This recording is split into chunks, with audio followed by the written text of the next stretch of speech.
everything that happens to you in your life, and how a lot of times, even though things make no sense and you seem to be going in directions that don't feed what you think you should be doing, or others are giving you advice that seems counter to what you feel you should be doing, somehow, if you follow your gut, these things all start making sense.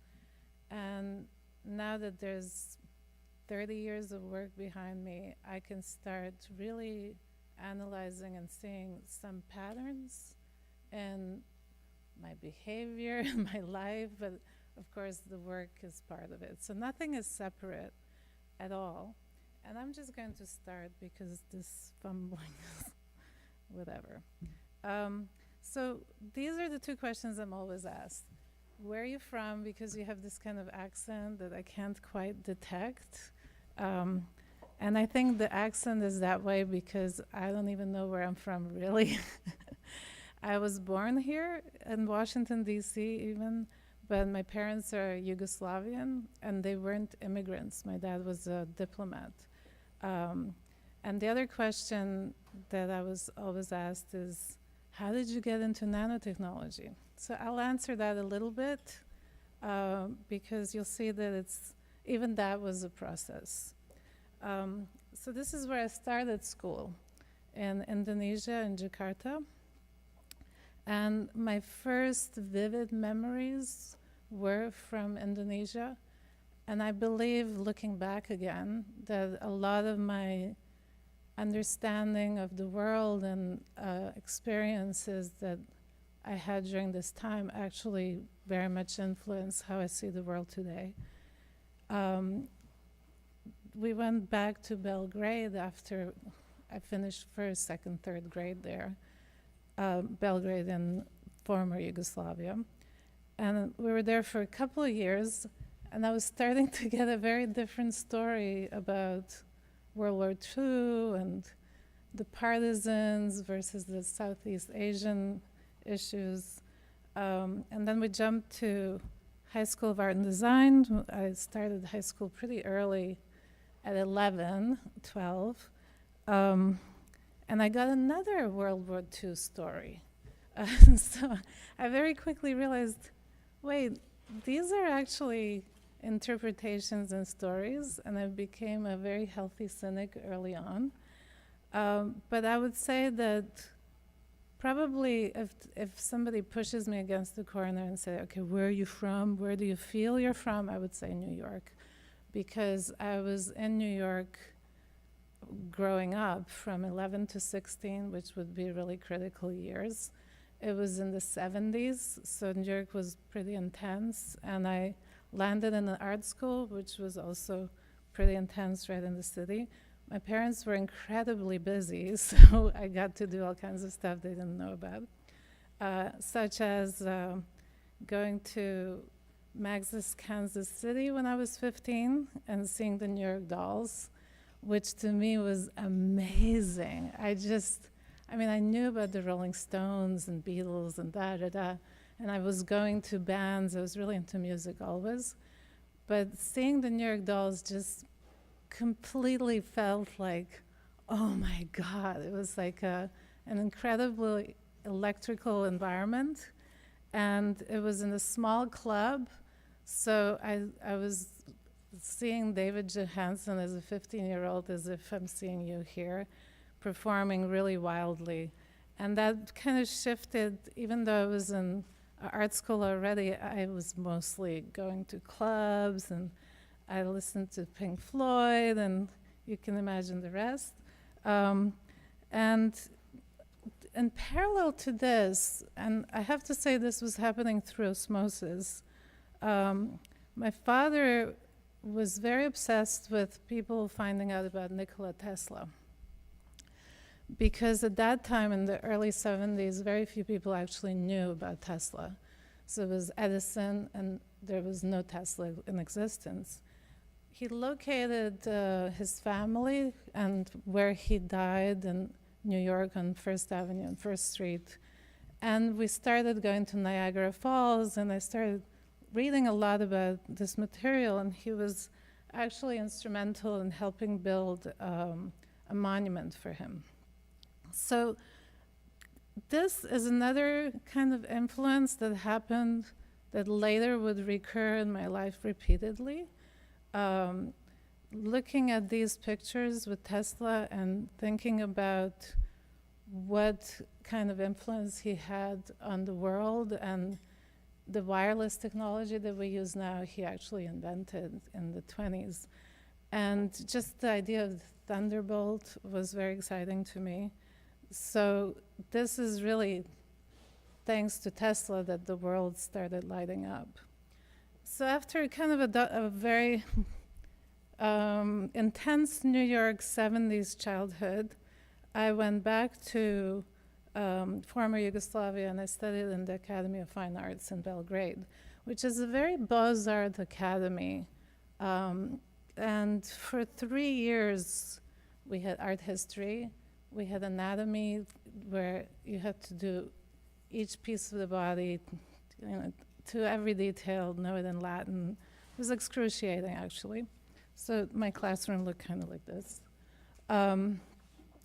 And I actually am very grateful for that experience now and in the past 10 years. But during that time, it was very tough because I was the only girl in the class. There were 13 of us in my class, and I was like 19, 17, 18, something like that, and the guys were all in their 20s. So I just kept working, and I got together with a boyfriend who was really cool, and we would just have these kind of music worlds, and then I would go to school and just work. We were this close to dissecting bodies, actually. I think they just stopped having that happen. So that experience, you'll see why it's important to me. But what happened when I just arrived, my teacher asked me to translate the intro to the I Ching, and I didn't understand her. She actually wanted just the intro, but I understood that she wanted the whole foreword, which was amazing, and I started getting heavily into the I Ching through that. So I started learning more and more, and my boyfriend was translating the Upanishads and the Hindu texts, and I was learning that in parallel to the school. We were going to Morocco a lot, which was incredible experiences as well. Started reading the Tibetan Book of the Dead.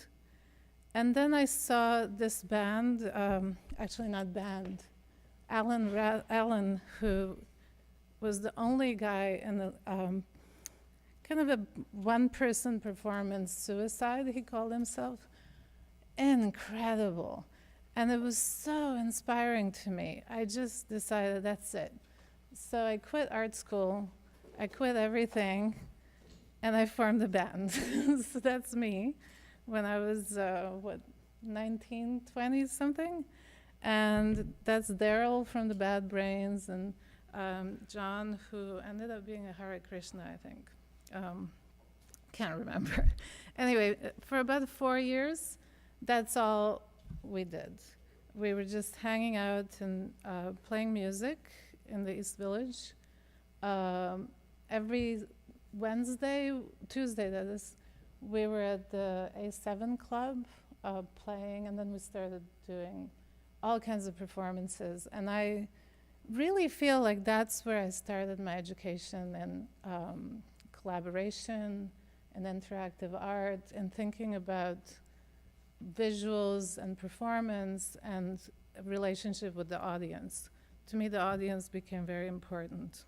So I was doing a lot of posters and things like that. I'm racing through all of this, of course. And I read this book at the same time that really influenced me. It's a fantastic book, still is, for those of you who are interested. Cutting Through Spiritual Materialism. The Consciousness of the Atom was very influencing to me too, by Mary Bailey. To support myself, I worked in a film production place called Rafiq, and that became another part of my self-education, because I learned about film production, number one, which of course I wasn't learning in a painting school. I learned about dark movies, and Jim Jarmusch and Scott and Beth B. All these people were coming in to buy film, and then we would get equipment to transfer film to video. So I learned how to do video production. Then video artists started coming in, and I was learning how to cut video, and all of this was just to support myself. At night we would show movies, and I fell in love absolutely with Metropolis. So it was really kind of a learning experience without knowing that I was slowly entering into media and digital world. In other words, I didn't even know I was using computers, but as I was just following directions, and then somebody said, "Oh, I heard you're a video editor." I was like, "Yeah, I'm a video editor." So this is how I learned. I was just out of curiosity and survival, I guess. So we're talking about early 80s, when we had cable TV starting to emerge in New York. And I started the whole thing with interviewing artists, and particularly musicians. And then I kind of decided that I actually wanted to get away from that whole scene.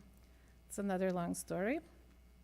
But I had a nice small education for about a year. I was kind of an intern at the Andy Warhol silk screening studio.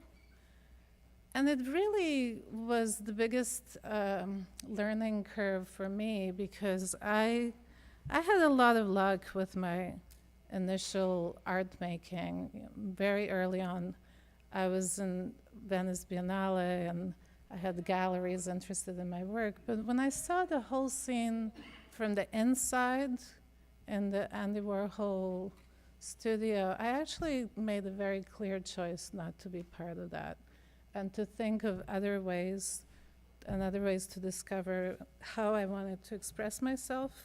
I wasn't sure what that was at all. But I was always a science geek, and I was always very attracted to scientists. So I got married to a nuclear physicist. I'm skipping a lot to give you a background. And we did this together, searching for hidden chambers in the Kefren pyramids with Dr. Luis Alvarez, who's not with us anymore. This was an amazing thing, because I started learning a lot about scientists and their creative process. I was always interested, and I probably would be a scientist if I had a good teacher. But here's why this was incredibly fascinating to me. It was actually research by Alvarez and a Japanese team. And it was based on cosmic rays. So basically, these rays are hitting us all the time. So even now, we're being bombarded by cosmic rays. And scientists talk about them in very kind of pragmatic terms. A lot of the nano and biotech labs are really protected from the rays hitting, because they disturb their experiments. But to me, it was probably the most fantastic thing I heard, that we're actually being hit by cosmic rays. I was so amazed by this, because it gave me a completely different perspective, as it does at this moment. And I was surrounded by people. I just picked a couple. Glenn Seaborg, who is also not with us anymore, and Mary Gelman. I picked two of them to quickly show the kind of people I was surrounded with and the influence they had on my thinking about the relationship of science to artists' work. Because Glenn actually, one of the elements he discovered, the Seaborgian, was named after him. And the way he announced it was through a radio show. So it was very much engaging the public. They had this quiz game where they were trying to guess, and then there was an element and nobody could guess it, and he announced it, and I loved that. And Murray was just, when I had interaction with him, just incredible knowledge, comprehensive knowledge of many different cultures. In particular, he was interested in Mayan culture, but anything under the sun you bring up, he could engage it. So my whole kind of stereotype of scientist was being eroded in a good way, and relationship to that. Cut two, in '92 we moved to California, and we landed at the John Wayne Airport, which was amazing to me. Coming from Eastern Europe, seeing this figure of John Wayne was like seeing Lenin or something. It just was incredible. He's still there, and he's surrounded by palm trees. So I decided to come back and do a video of John Wayne, or do something. I just thought it was a good way to introduce myself to this new environment that was very foreign to me. Well, my sight switched from John Wayne bronze statue to the trees around him, the palm trees. There was something odd about them. They seemed alive, and they seemed dead at the same time. So when I looked at them, I realized that they were actually preserved.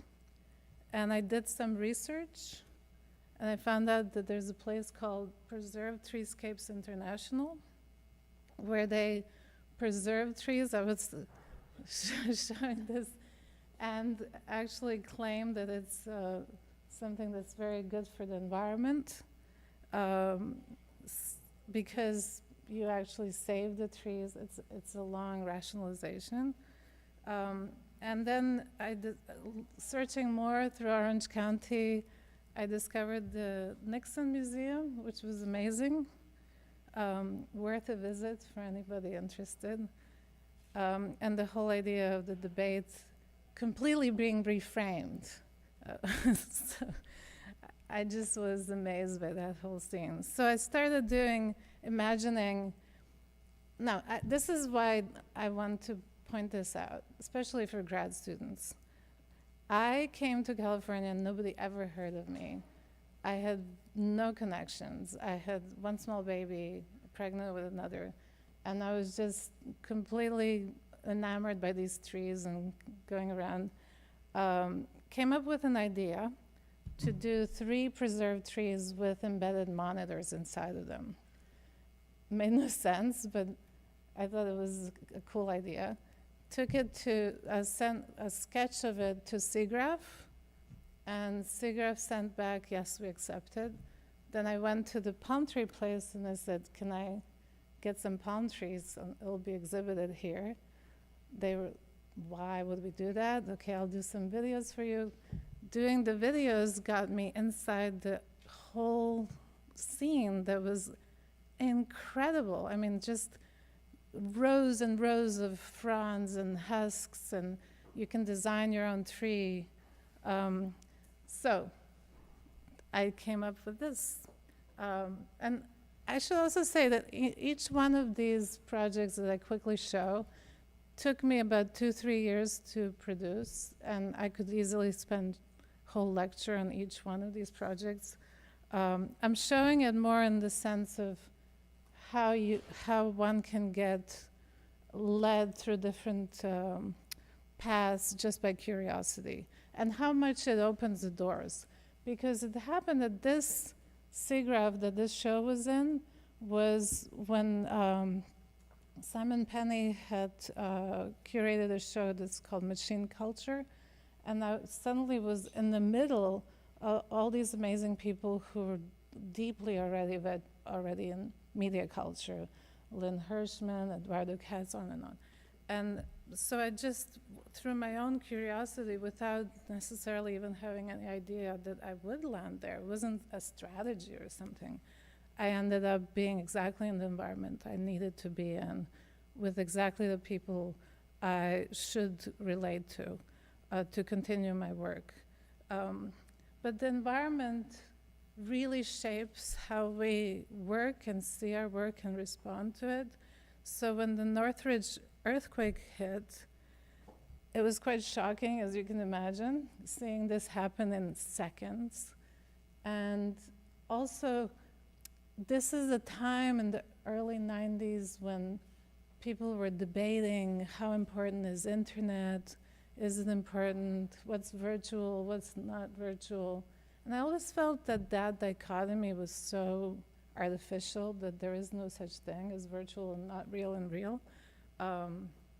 So this prompted me to create a piece called Virtual Concrete.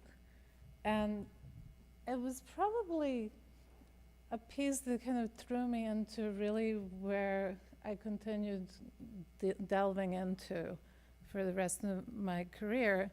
What you see here is somebody walking on this long set of concrete. It's about 9 foot long each, so it's 18 feet.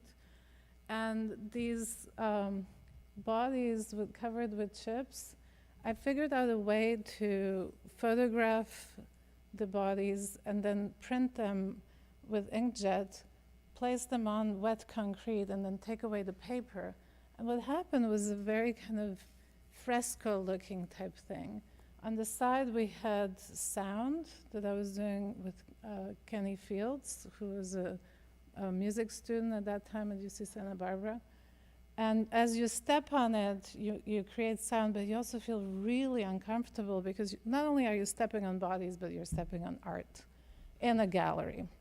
And I wanted that discomfort. But what you also saw is on these bodies were very tiny and a 10-point font, listings of all these sex chats that were emerging, some of them really nasty. And so people got really curious and they would crawl on it and try to read and laugh and look around. Meanwhile, there's a camera looking at them. So this was the first time I tried to figure out how to connect the physical space with the net space. And I really was eager to make sure that it's two different experiences with the same concept. In other words, not just feed one thing into another. So very much aware of how the audience responds to the physical space in the gallery. And it could totally be independent of anything virtual or online, and vice versa. So I felt really dissatisfied in a way with just having people looking, right? It was really like, so what? I mean, it was exciting that in the early 90s, all these people were coming from everywhere. But I felt something was missing, so I very quickly coded a really simple sheet where you could order your own body, and you could come up with an idea of what you want that body to be. And it was unbelievable. I mean, thousands of people started filling in what they wanted. And then it became this whole thing that totally diverted me from the physical work, where even people started complaining that they're not getting their bodies. So I thought that was never my intent. I mean, I just thought of it as a conceptual thing. But I thought it was interesting that people were actually expecting to receive something, to get a body, and to think of it in that kind of materialistic way. So I started a completely different process where I was actually working with the audience in the sense of responding to. And my response was to create Bodies Incorporated, where you have, I took 3 male, female, and child 3D body parts, and then 12 textures. So you have three body parts. I cut it up: arms, torso, head, legs, and you're picking between body parts, putting it together. Then you have 12 textures, and each texture is a mix between new age ideas and marketing techniques, and you mix that in. And then Kenny Fields, who's working with me on Virtual Concrete, came up with sounds for each one. So you get really into creating this avatar, and you're giving a meaning to it and name, etc. And then once you get incorporated, you get nothing. You get nothing in return. You're just basically inside this corporate body. But the audience kept creating more and more bodies, and at one point, from time to time, people would ask to have their body deleted, and I would send a pre-made corporate letter saying, thank you very much for using our services, but once you create a body, that's it, you're committed, and we appreciate your, kind of your customer or whatever. Then I was at UC Santa Barbara at that point. The university got an email threat that if I don't delete his body, he will sue the university. And so I had 48 hours to do something or they were going to cut my server. So I had to act fast. And this was kind of audience response, right? So I created Necropolis. And at that point, there was a crime archive, which is not available anymore, where you have like an archive of the most horrendous way of people killing and dying and just like death, right? And so you had to choose your way of death and dying. You had to create a grave out of chips and then put it into the grave. And first of all, I would say that 95% died in their sleep. And you had to like really look for that one, which I thought was interesting. Why does it matter? If it's virtual, why wouldn't you want to be raped and killed and thrown in the river? If it doesn't matter to you, if it's virtual.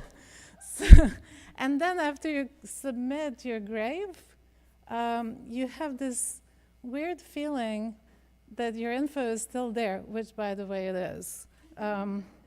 So his body was deleted. I actually have like a whole archive of deleted bodies. Anyway, so that's my kind of intro into how I shifted. And I started thinking, all right, so that's kind of a thinking of bodies and corporate, and it really came true in some ways if you think about it. In fact, the piece is being shown in a couple of places because it came true. But I started thinking, what do I do beyond kind of tongue-in-cheek commentary, which is where a lot of net art was going, and I was being influenced in that too. And I think going into science really shifted me in that direction. I had the really good fortune to work with Stephen Hawking. Did a CD-ROM with him with a group of my students at UC Santa Barbara. And that was absolutely amazing for not so much in what we did, which was very much a learning experience, of course, creating the CD-ROM and the interface, using his life in the universe, etc. It was more about the way the communication was happening and really being first-person contact with a true living cyborg, right? And realizing that his thoughts and his thinking 20 years ago would not be possible, would not be communicated. And then even the idea of time became such an important thing to me, because when you talk to someone like Hawking that's talking through a machine, there's this in-between stage where you suddenly really start appreciating how fast our brains work and how fast from my thought to language to you processing and back and forth it goes. Because if you say hello to Stephen Hawking or somebody like that, it goes like this. So I say, hello.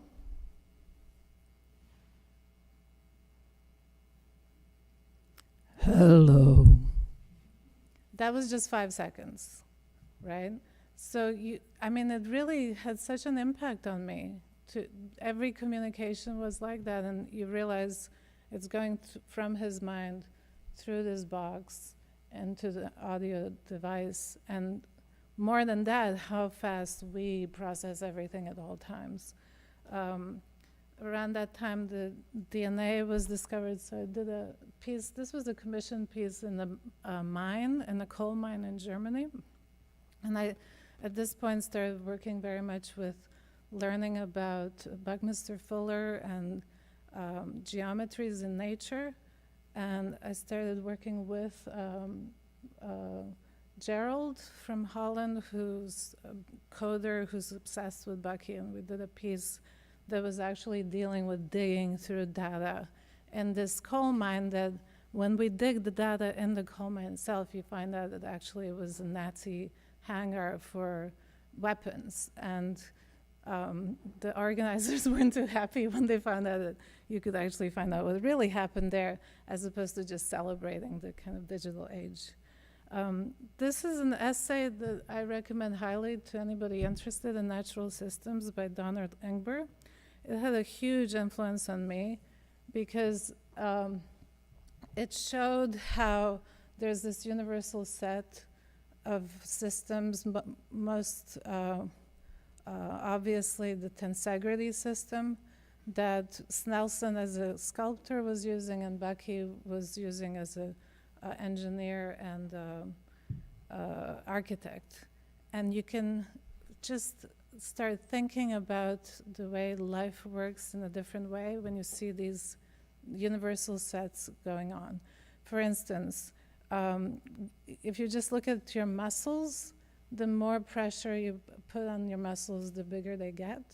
So that's pretty much like a tensile system. Our whole skeleton is based on that too. But then if you go into the cellular structure, you'll find also within the cells that there's a tensile system going on, which brought me to think about human networks, macro, micro, and very much thinking about tetrahedrons, hexagons, sounds, intervals, and how I could work with this in a way that could become immersive.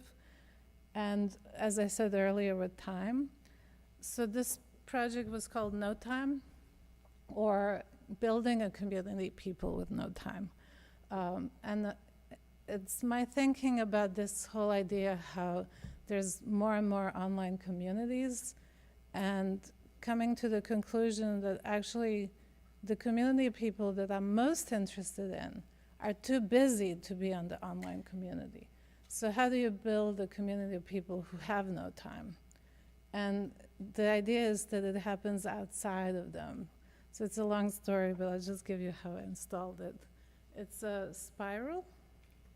And when you enter into the spiral, whoever you choose to look at as an information body starts replicating in relation to the time that you spend looking at them. And then that's uploaded, and you can see who's more popular and less popular.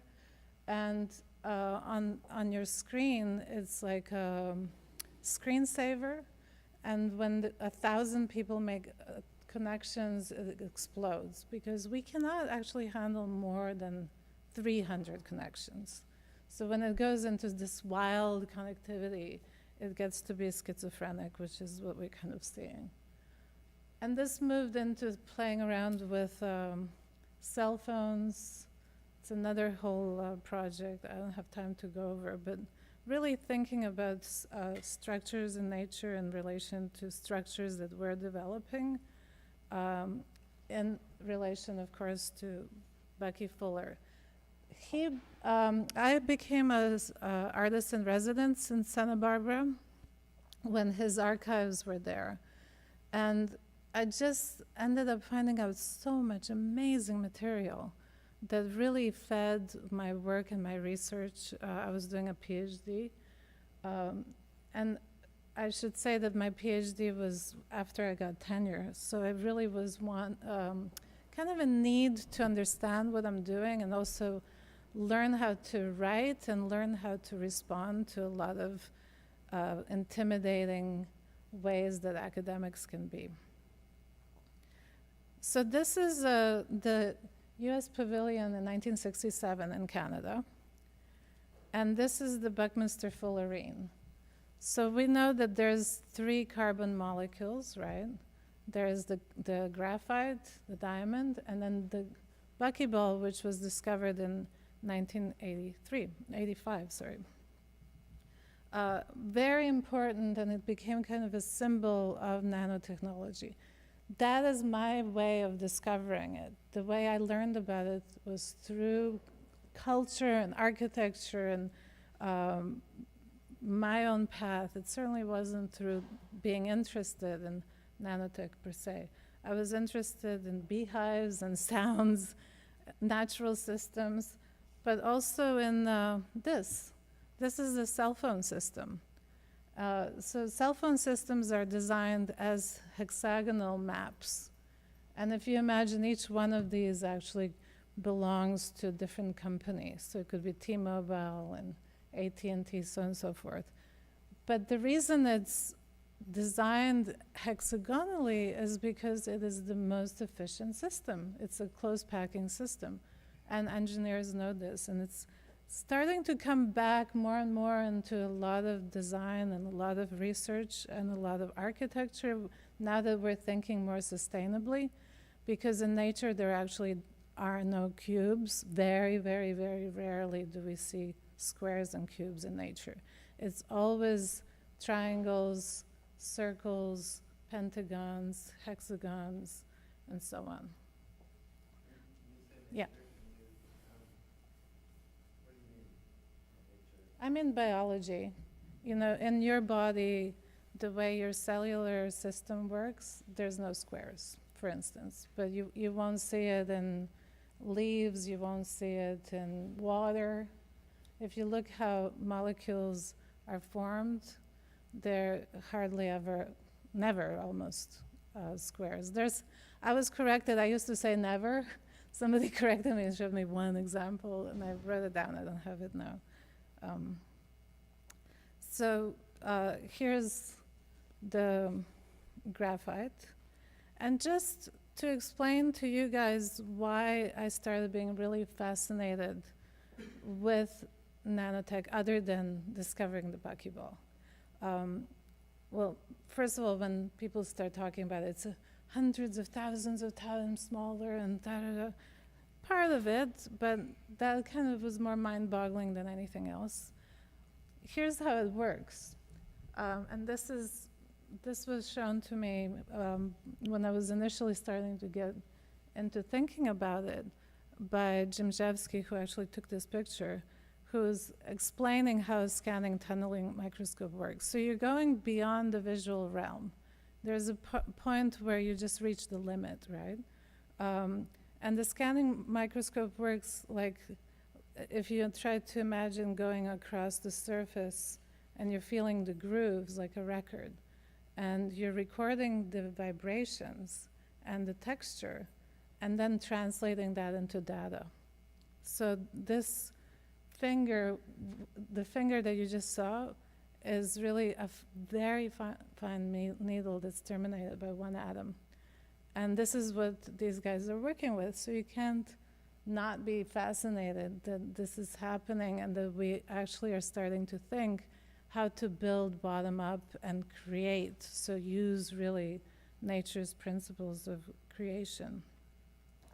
And around 2001, when we had September 11, here on campus, I organized networks to nanosystems, and I wanted to have scientists also participate in this discussion, not just artists. Because at this time, we had California Nanosystems Institute being built here at UC Santa Barbara. San Diego and Irvine had Cal IT too, large information technology institutes built. And it was right after 9/11, so we wanted to ask this question. And I met through this, looking around for a scientist, Jim Jimzewski, who's a nanoscientist working with Buckyballs, in fact. And we started having a lot of discussions. This was the first experience where we were actually, I was being taught how to move or understand, better said, how molecules are moved. with a scanning tunneling microscope. It's excruciating. It's like a exercise in patience you wouldn't believe. And this I took as a quote of how he was explaining it to me. It became much, much more philosophical than I ever thought, because it's such a new science that it's really open.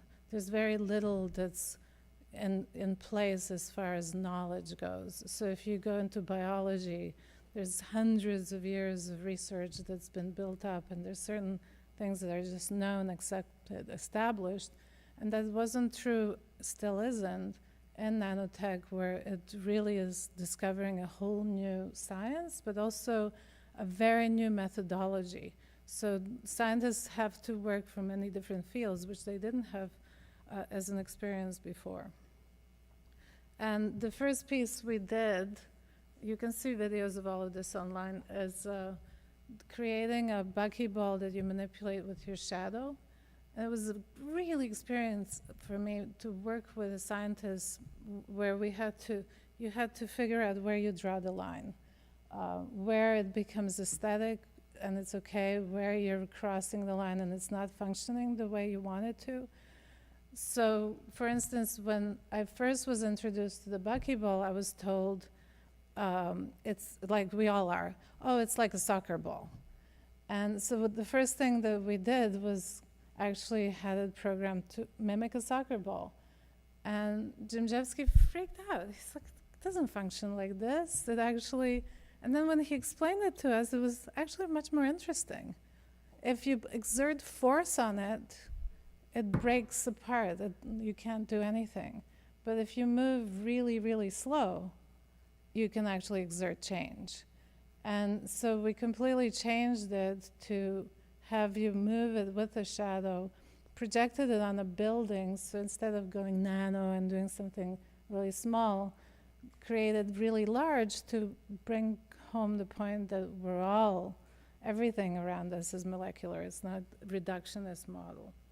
And we did a big show at LACMA working with, I'll scan through this really quick, working with Tibetan monks and taking them to the lab, deciding what our common goals are, bringing the monk to the lab to redo, they were doing a mandala, LACMA sand mandala, and we recorded it in some 300,000 pictures, high-res pictures in the museum. And then when we reached the limit with the camera, then we went to the lab, we did the optical. When he redid the center of it, it was reshot with the optical microscope and then with the atomic force microscope. And the piece was projected on a bed of sand, white sand, that you could touch. And it kind of goes beyond the powers of 10. And there was dancers who got interested and played around, and kids, and so on and so forth. Anyways, so these are the few things that were a sort of a summary of what we learned through working on this piece. And it is still kind of mind-blowing when you talk to scientists as you're going through this process, that there's more molecules in one grain of sand than there are sand grains in the whole of mandala. It just kind of blows you away to think that way. So I'm very much still blown away by some of the things I hear from scientists that, by the way, just like the cosmic rays, are told to us many times so matter-of-factly, like, oh yeah, the cosmic rays, oh yeah, there's billions, oh yeah, it's millions, billions, just like, whoa, that's amazing. So anyway, waves became really, really central to my work in relation to what I was seeing happening in the lab. And at that time, Jimjevsky and his team were looking at yeast and cells and the vibrations that living cells produce. So when they came up with this, he was incredibly excited, right? Because they were using very, very high level scanning electron microscopes where you actually don't need it because it's a cellular level. It's huge in that realm. So he thought, rightfully so, that if he sends this graph, I'm not going to get it. And that's true. I wasn't going to get it. I wasn't going to get why he's so excited. But data is data, so why not output it as sound? And that's what he did. So he actually had Andrew Pelling, who's one of his PhD students at that time, output the same data into sound, and it was incredible. I mean, they sent me like a little quick time of sound. You suddenly hear the live cells, but it's the vibrations that were sped up and made audible. So a bunch of works came out of this, thinking about our relationship to sound, to vibration, and how it's all connected, was central to not only the artwork that was being produced, but also the relationship to the scientists who were discussing this. And then Andrew Pelling started working, who was in the Nano Lab, started working with Ann Nimitz, who was a grad student here, and they did a piece based also on these discoveries called The Dark Side of the Cell, and that became a really important piece too. So I went to Korea and I did a piece called Cell Ghosts, using these sounds and creating an interactive piece where you go through these cells and you're hearing human cell sounds, and it was shown in New Delhi as well. Any questions before I continue?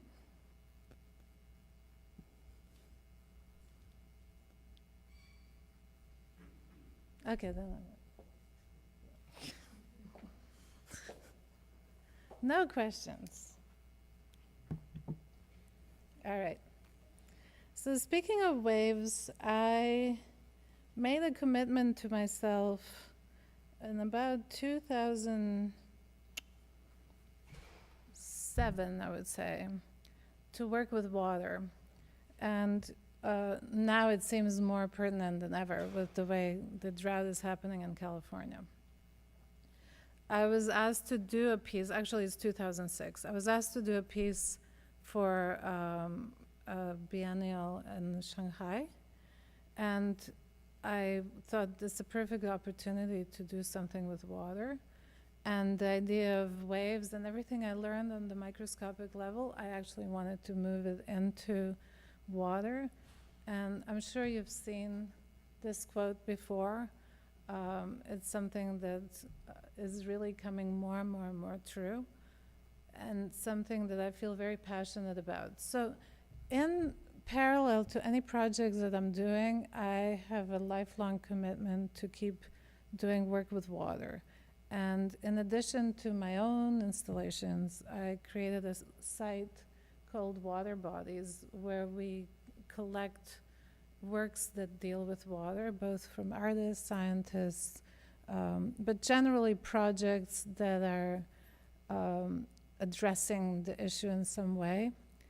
And it's a collaborative work now.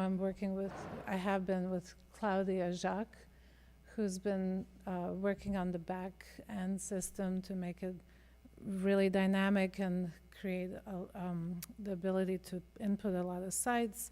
And we have the idea to have instead of a curator, have a water keeper that brings in their projects and spends the time for a month pulling in projects that deal with water.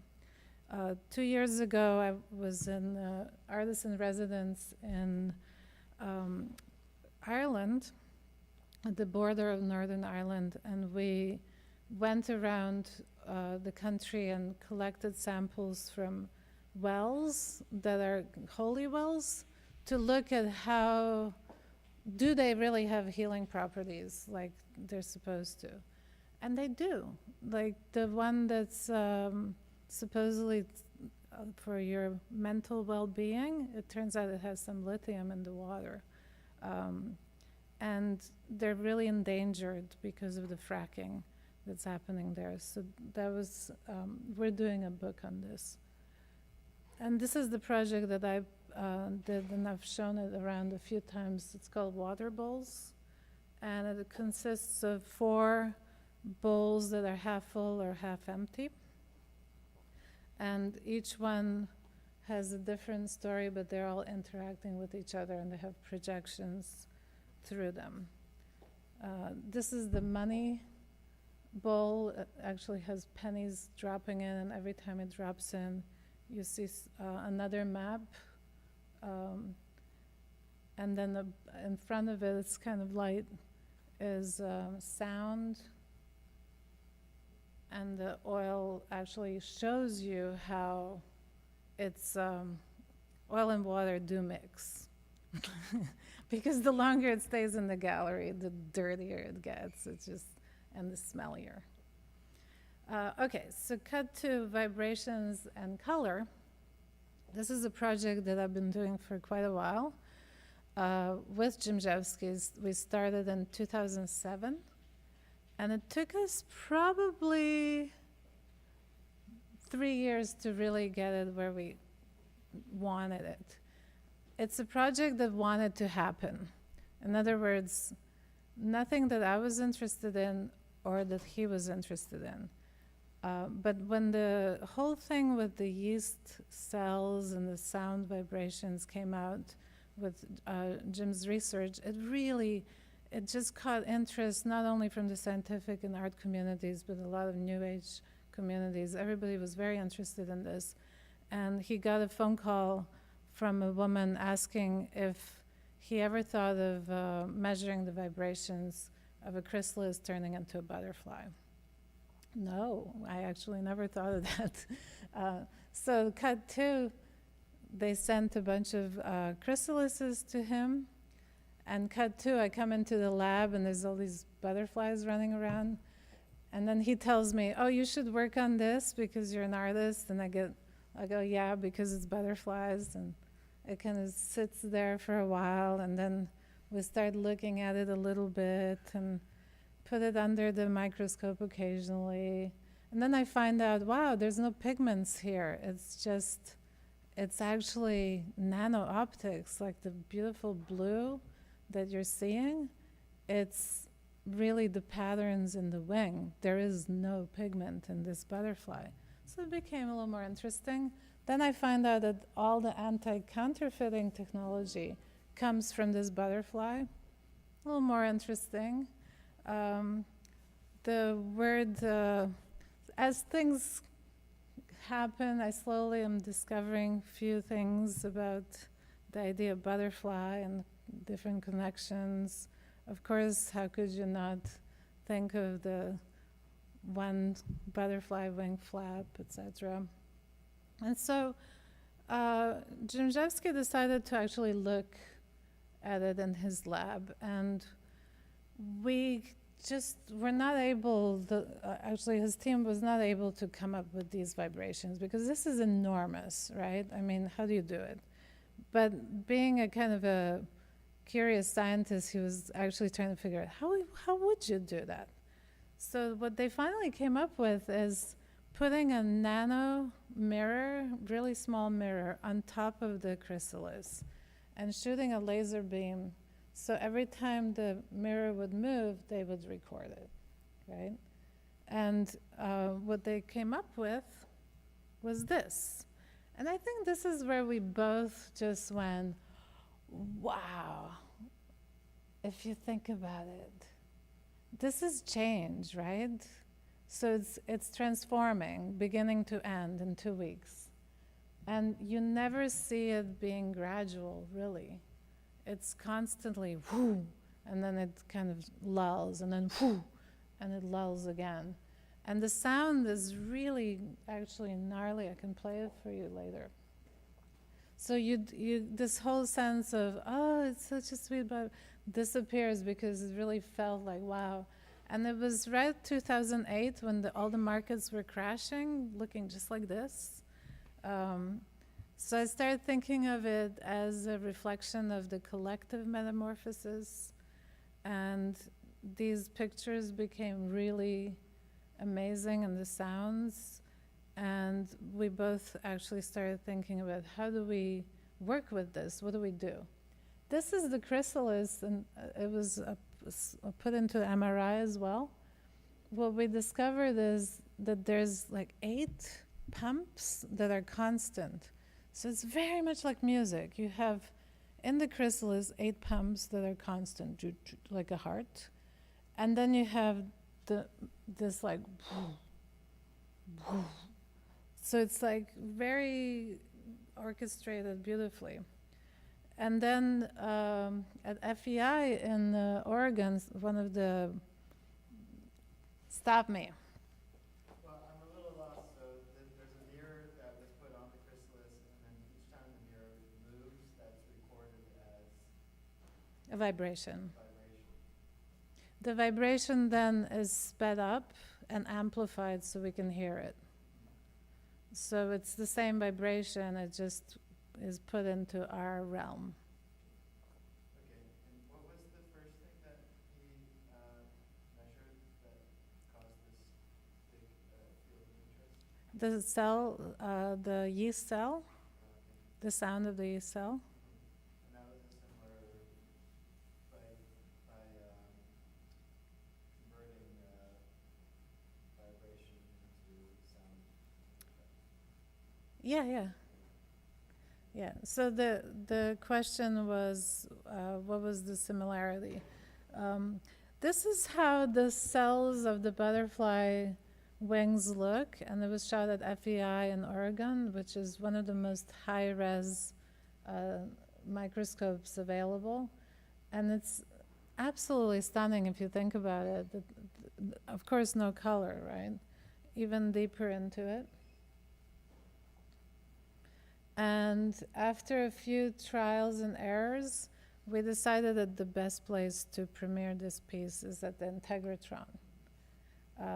Because it just is perfect. It's a dome, it's an acoustic chamber, and it's based on Tesla principles. We worked with people who set up Tesla coils, and the audience became the center. And this is very important to me, that many times we would find ourselves that nobody would even recognize who the artist, or in this case scientist, is.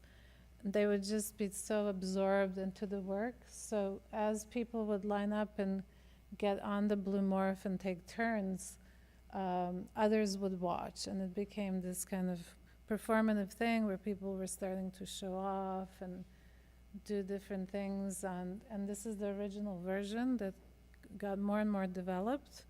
What you're seeing is, this is a meteorological balloon. So by putting it on top of your head and going into kind of a vertical and then feeling the vibrations, you're actually kind of in this state. And some people just don't want to get out of the blue morph because it's so mesmerizing. This is to show you how it took on different forms in different places. Brazil, Denmark, Florence, Dublin, and then probably the most spectacular one was here in Gdansk in Poland. That's the curator. And this is in New York, very different one. Now notice what happens, even the color kind of shifts, and that's really responding to the environment. This was in a small chapel at the Governor's Island, and I didn't want to cover the windows because they were gorgeous stainless glass windows. So we had to work with what was there and make the projections less important. This is at the Beale Gallery. And the kind of last version of it, I also showed this, I don't have that slide, at the Museum of Natural History in Marseille. So the net part was developed when we showed it in Norway, and it was a small room. And I thought, okay, it's cold, it's Norway, so I asked Sylvia Rigon, she was a grad student then, if she could knit a cap, but to keep going, so it's nice and warm. But then I started really loving the kind of handcrafted part of it, and it became part of the balloon, and I later realized that actually the butterfly was emergent. We also have a camera, so your face starts showing in there. And what I developed as we kept trying it and looking at the audience response is a kind of XYZ axis. So depending on how you move, you're getting different sounds or images. But if you find yourself completely in the center, you get the most effect. And I'm very interested in reversing that kind of interactivity, right? So briefly, I want to show you what I'm doing now. These are 3-4 projects that are happening in parallel, and very much play on this idea of audience interaction and participation. So Hog Zodiac is a collaboration with Siddharth Ramakrishnan. He's a neuroscientist who's currently in Seattle, and it's a dinner table with 12 dishes, and we have people sit at their animal sign and then have all these different recipes that happen depending on what your sign is. So in the developing of this project, I figured out that exactly half of the Chinese zodiac are lab animals, and exactly half are not. And that became kind of part of how we keep developing it. This was in Taiwan. It became much more elaborate. Again, I could talk about it for a long time. And very much in progress. So in December, we're going to set it up here in the gallery in Artside to try another version based on the experiences of what we've learned from working with the audience. And again, it's the same kind of thing. The audience just ends up taking it over and redesigning it, and then we go back to our drawing table trying to figure out what happened. Because the first one was in Hong Kong and the second one, the big installations were in Taiwan, we actually learned a lot from the audience because we actually don't know too much about the Chinese zodiac. But they also got a whole new perspective, which was my intent. That when you read the zodiac, you get very basic. You're a good person, you're da-da-da. And I'm thinking, well, actually, if you're a dog or a monkey, you may be used in labs for this and that, and if you're a goat and so on and so forth. So it's really, it can get really funny, very interesting and engaging. Another one that we keep developing is Dog Nose Nose. We've tried so many versions, it's ridiculous. But I'm obsessing with dog noses. And this one, doesn't it look like a brain? That's an Irish dog. I've learned about how they work. Dogs can actually smell so much better than us, and they can even smell into the past. Did you know that? They can smell 2 to 4 weeks into the past. So you've probably seen people, at customs going, I don't have anything, and well, it looks like you did. So this is one version. We had one with cards, another one with cards. We did this together with the Hog Zodiac. Then we had a kind of a game created. And I actually decided to scrap all of that because it kind of works, kind of doesn't, and go back to the noses because that's really the fascinating part. So my idea is, I have a proposal in, and maybe it gets funded, to create a sniffing booth that's like a picture booth, but you come in with your dog, and like when there's like a little thing that flashes and the dog goes, and it takes a video of it, and we're creating like a library of dog noses, something like that. I don't know. Anyway, it's a side project that is kind of from time to time reemerges. Brainstorming is another one that's been going on now for, it's hitting on its 3rd year.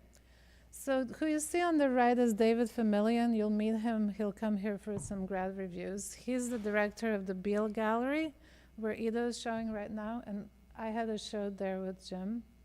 And he wanted us to, or me to create a new piece.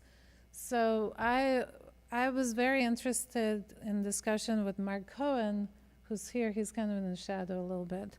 He's a neuroscientist here on campus.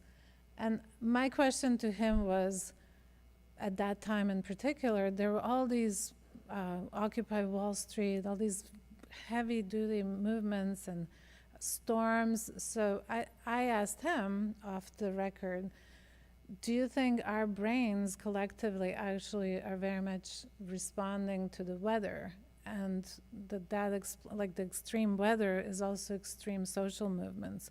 And he actually thought there was something there, and was very curious because we were in this room together. So we had 4 sessions of brainstorming, and we're starting to use EEG devices, and just total full-on experimentation is happening. And in November 13th, we're having a symposium on art and the brain. This is another version that happened in Marseille. The woman there is Constance Hammond. She's really well honorable neuroscientist, bioneuroscience. I was looking around and I said, what can we have as props, to get people thinking? And there wasn't much. And then she said, but I do have a brain. It's like, wow, great. Although it's cut in half. Oh, even better. So we had the brain there, and of course, red wine, because it's south of France. It was such an interesting session. It was amazing. We all learned so much, because she gave us a very formal lecture, although it was all very data, about how the brain works. And then I had different people come with different topics. Now, here's Mark. Mark Cohen, who's currently in Cuba. I hope you meet him. He's quite an amazing scientist. He actually is well known for an experiment he did in the 80s, I think, where he had that. You see this device that's in front? That was actually a way for people to see the world upside down.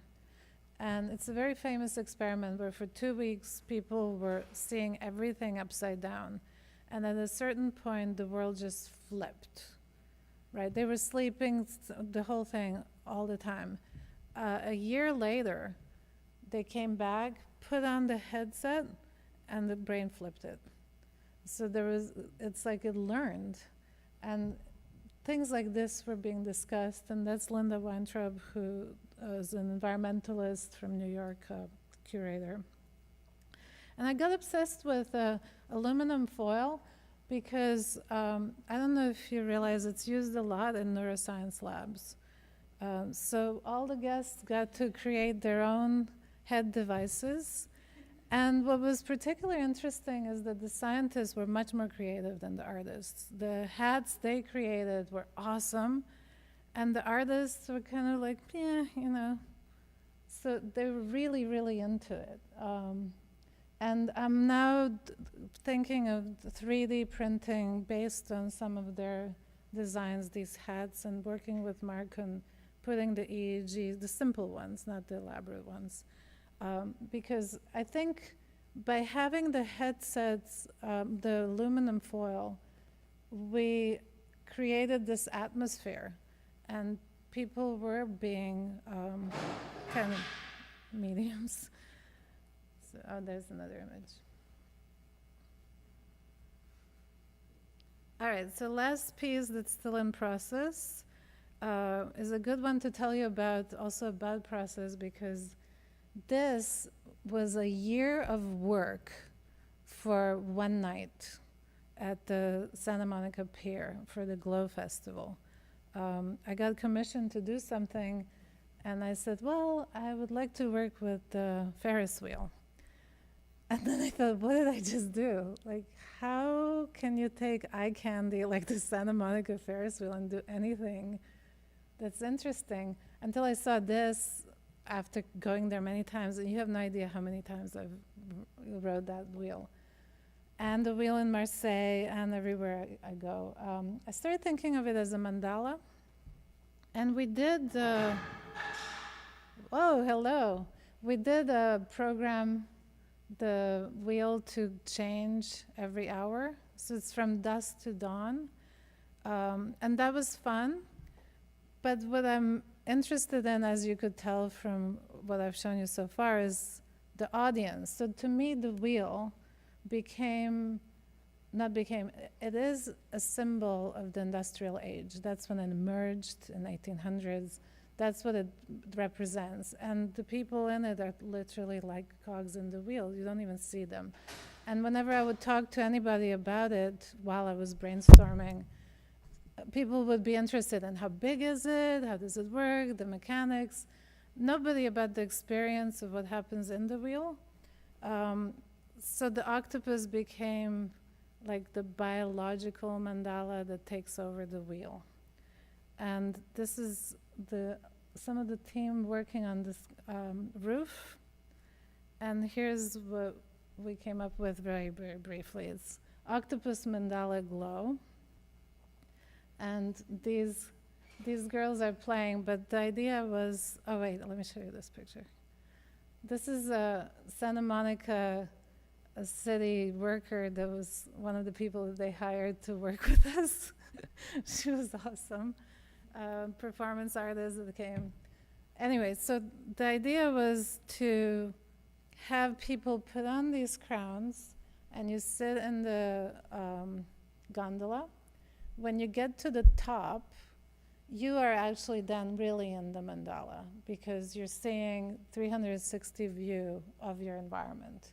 And at that point, I asked people to make a wish or a statement or chant something. And we videotaped it, and it's actually pretty amazing. We did it in, I started sending then the crowns to different people. So I sent it to Sydney, to Vienna, to Seattle. I did it in Marseille, so it was also kind of a network of these wheels being activated. It was a very fun project, and now I'm thinking of using these crowns to work with Mark, because he had a symposium this summer, and he said, oh, you should do something, and there was no time, so I just grabbed one of the crowns, and we were, two actually, and we were thinking, how about if people have to synchronize the color? And then we created a table that was an LED table, so the whole thing would just glow when people would think at the same time. So we'll play with that.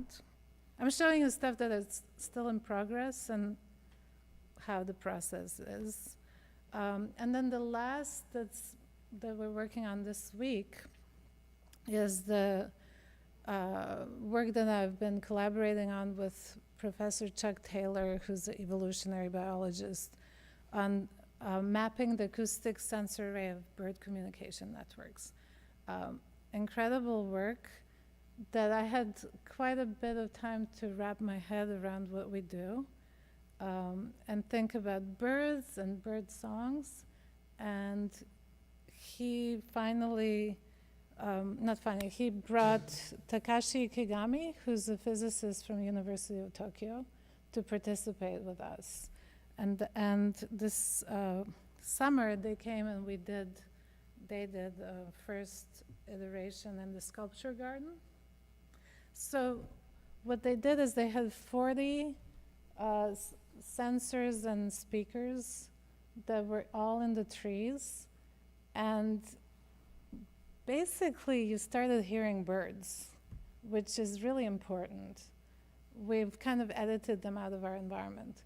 So that would be considered the outside, and now we're working on the inside. We'll do one small prototype in the Artside Gallery. Then we'll test it here. Then we're going to take it to Harvest Works in New York, where they work with sound, test it there, and then we'll start showing it. So it'll be very much interaction.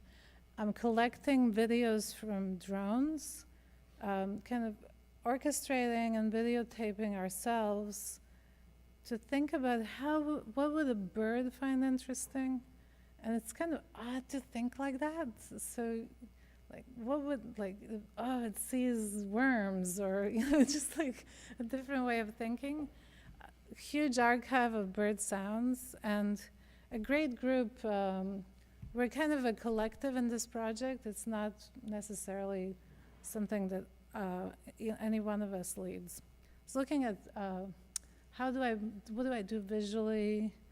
So these are some tests with wings. Then I was going into archives, looking at more wings, and just thinking about how to make it interesting proactively and visually. So that's what's cooking right now, the birds. Do you have any questions? Yes, maybe. I talked my head off. Yep. It's interesting to see that you come from a background in music. I share that, and I think it's also interesting as music, or at least cultural events in that sense, like share this emphasis on proximity and emergence, like this idea of you Exactly. being there while something's happening. So I think there's actually really, you're talking about threads, it's helpful for me to see this, but it's like there's an interesting thread between that and also working with scientists who are things are happening in rooms. Yeah. And I guess the question I have is, when you're doing a lot of these works, is there an emphasis put on you also publishing written works? I know that you do publish written works, but that's something I mentioned.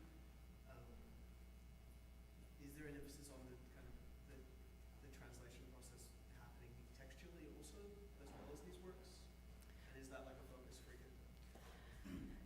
You know, the question was, I'm saying this if they're recording, the question was whether there's also an emphasis in the process with writing. When I started doing my PhD, well, I always wrote, I have to say. I always sketched, but also wrote, and I had diaries, so it was kind of just layman type thing. Sometimes even fiction, sometimes poetry, but it was very whatever. And then I realized when I started doing a lot of this very experimental work that there was no one there who was interpreting or critiquing it, especially early on. So learning from conceptual artists, if they didn't write and kind of have a philosophy and description about what they're doing, we wouldn't know anything about their work right now. So it kind of acts as a dual thing where number one, you explain it and you can do it in a way where people who do write critically or historically can relate to it and use it as a source, either currently or after. Then I found that a lot of people misinterpreted my work, and I thought it would be really important to clearly state what it's about. But more important than anything, and I think for graduate students in particular, is to place it in the kind of a nexus of where you're at, both historically and in current practice, because you're not alone, and everything you're doing, somebody influenced you along the way from something. And to make that connection becomes really helpful to you too. But it's also using a different part of your brain. So I have periods where I just cannot write at all, where I'm just in the process of working. And then there's periods which I feel like I'm entering now where I really feel like I have to sit down, regroup, and think about all these new things that are coming along and write it out and research it, both in what Chuck and his group are doing, and all the different artists who also worked with birds and bird sounds, and scientists, and just kind of get more of a perspective of where I fit into all of that. It's just important to me. I just don't have the mentality to think I'm kind of alone in this. And I also feel that misinterpretation is rampant with the kind of work we do, because it can't be placed. So people kind of force it into this context or that context, and then it's like, oh. So that's pretty much my motivation. But it's not necessarily just a strategy. It's also like a need that comes in me at a certain point to clarify in my head what I'm doing and place it. It's important, but not to everybody, right? I mean, it has to, and I had to work at it. I actually, in the PhD program, that was my big intent, is to learn how to write critically and understand when you hear some people talking with these heavy postmodern gibberish and all this stuff, and I was just feeling so intimidated. And then I realized, wow, most of them don't know what they're talking about. They're just using like really fancy language, and you can I can unpack it now, and also recognize really good writing and appreciate it, because that's not really what I do. It's kind of a complementary practice. So let me tell you what's happening. I just came back from the David Berman Foundation, where I'm going to take you guys along for a field trip. It's the largest collection of kinetic art, and really important. And Erky always comes along. So you'll get a really nice kind of outing, but also an amazing collection to see. It's in Santa Ynez. So it's about 2.5 hours away from here. And we usually leave on a Friday, like before traffic hits, and then get there around 5, 6, wait for sundown, and then a lot of the works are night works. It's gorgeous. And very important. I mean, there's works, just incredible works in the collection. We have this exhibition that's closing on Thursday, just before the MFA show. And I invite you to come if you haven't. It's actually quite cool. Jason worked with silk cocoons that glow in the dark, and then a group, iGEM, worked with silk materials, all different ways of manipulating it. Very interesting stuff. So we're closing it before we start installing the music piece. And then on the 31st, we have Eddie Shankin and Yolanda Harris coming. And I don't know if you know of either, but Eddie Shankin wrote a lot about art and technology and art and science. You'll see in Mars Library. He's passing through. CalArts is inviting him. So he's passing through and will be, I told him he could either do a short lecture or he could do one-on-one